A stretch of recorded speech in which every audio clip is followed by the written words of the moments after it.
Hi there. My name is Susie and welcome to Gert's Garden.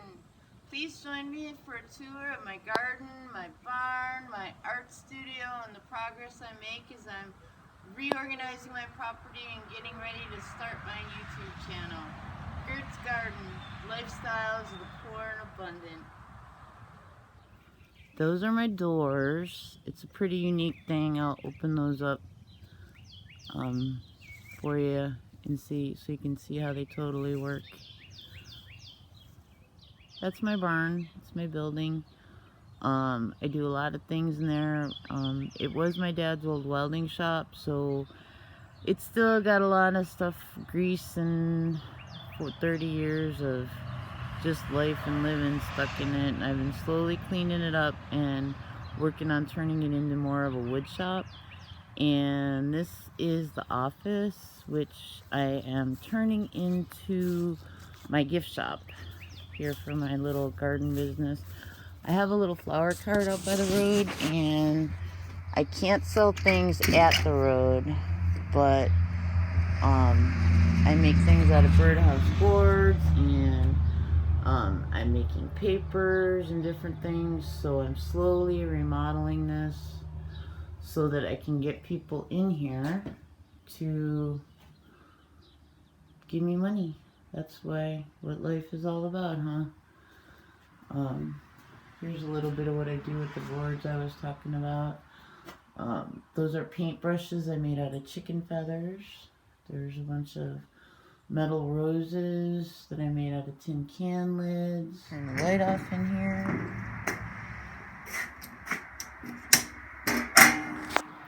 Okay, back on track.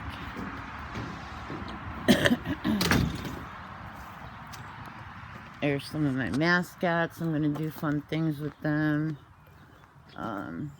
Pink flamingo head, I need to put some fresh duct tape on it, and a mannequin from a beauty school where you cut the hair, so she's kind of freaky. And this is the trailer that I use to dry my vines on.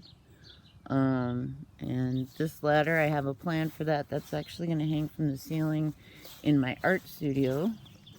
There's more grapevines I'm getting ready. And this is a wonderful thing.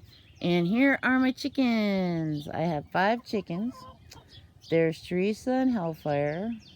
Frack and Oblio, and Esther is the brown one. She's an Easter egger.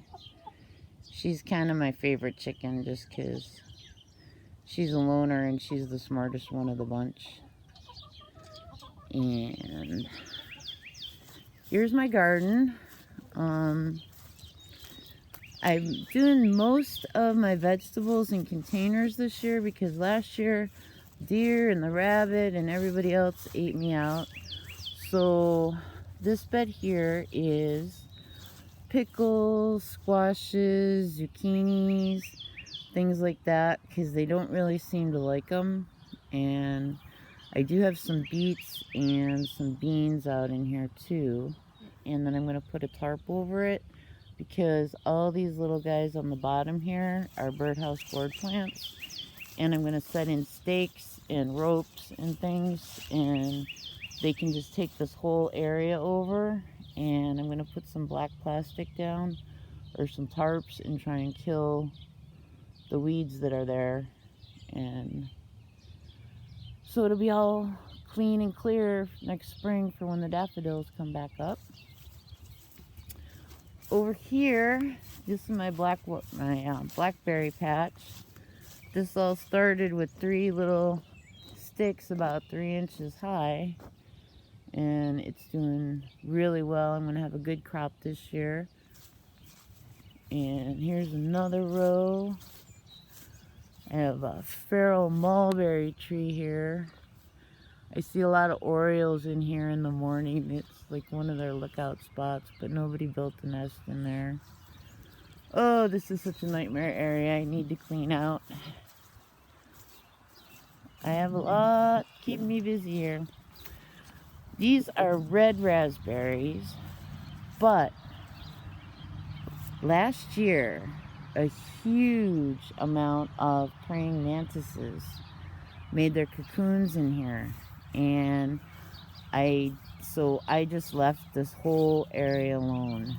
And now it's just a huge, weedy, nasty, gnarly mess with very few raspberries in it. But I'm going to have an enormous amount of praying mantises. And they are just wonderful, wonderful bug-eating friends. So I think that's going to be worth the trade-off.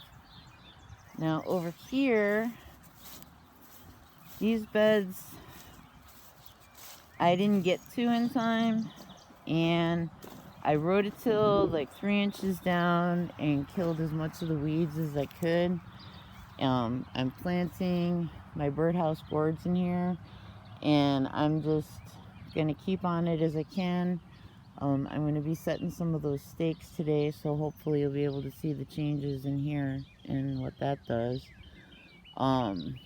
And I'm gonna stick those clothespin poles over there in, and that'll help give me some height for them. And then I have sunflowers planted in here too, so that'll give them more. And then this one, I'm going to be planting more birdhouse gourds in here tonight. It's going to be too hot to plant today. I don't want them to go down.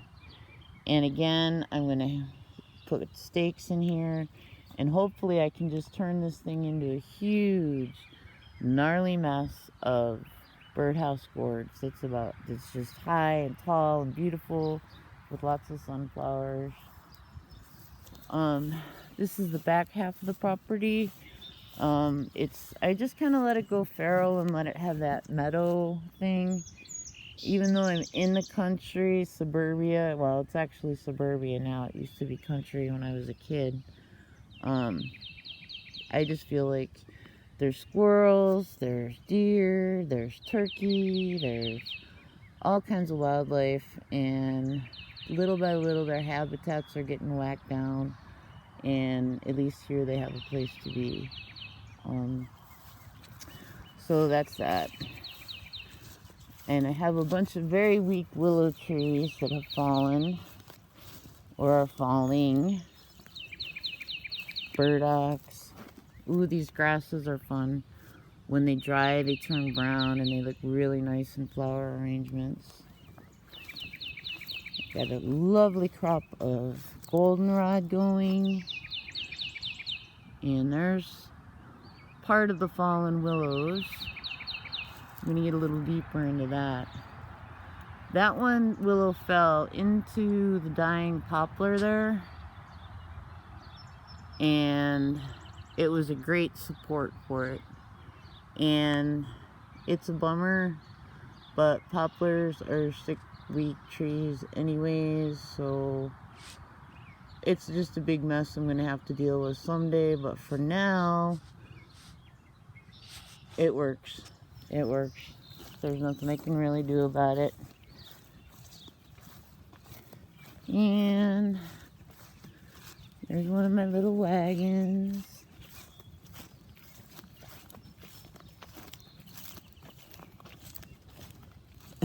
This is the trail that I weed whacked down to the willow forest, as I'm calling it, even though it's just one tree. It's big. This is the one that fell. And when you look at it, you can see how big it was. There's the base where it cracked off. But along here, where all these suckers have grown off, I'm kind of, was watching a bunch of videos on YouTube about experimental archaeology and medieval forestry. And what they used to do is kind of harvest things like this. So I've been going through, and you can see cutting off the bigger branches, and those are what those stakes are up front. There's some more. I'm gonna do a lot more actually.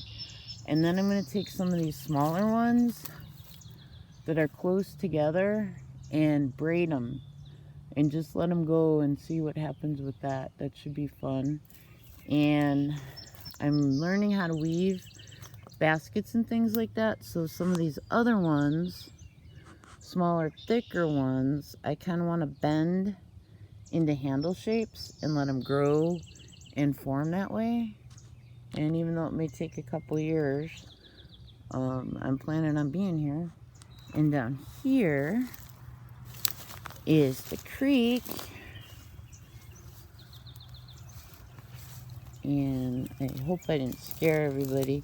I got ducks, there's a heron, there's all kinds of frogs, and it's about 6:30 in the morning, and don't really have a good way in here. Don't want to get my boots wet this early in the morning. Oh, there we go. Here's a dry kind of path to get to the water.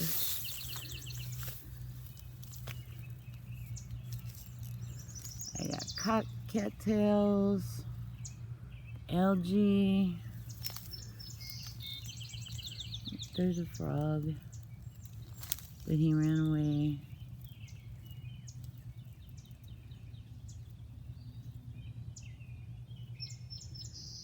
Anyways, and I want to experiment with some of these grasses and see if they're weavable, or even if I can use them for,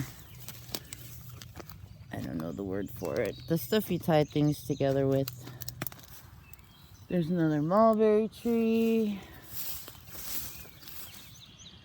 Another mulberry tree. Okay, this is another one of my birdhouses. It's a pink flamingo. Can't really see its eye.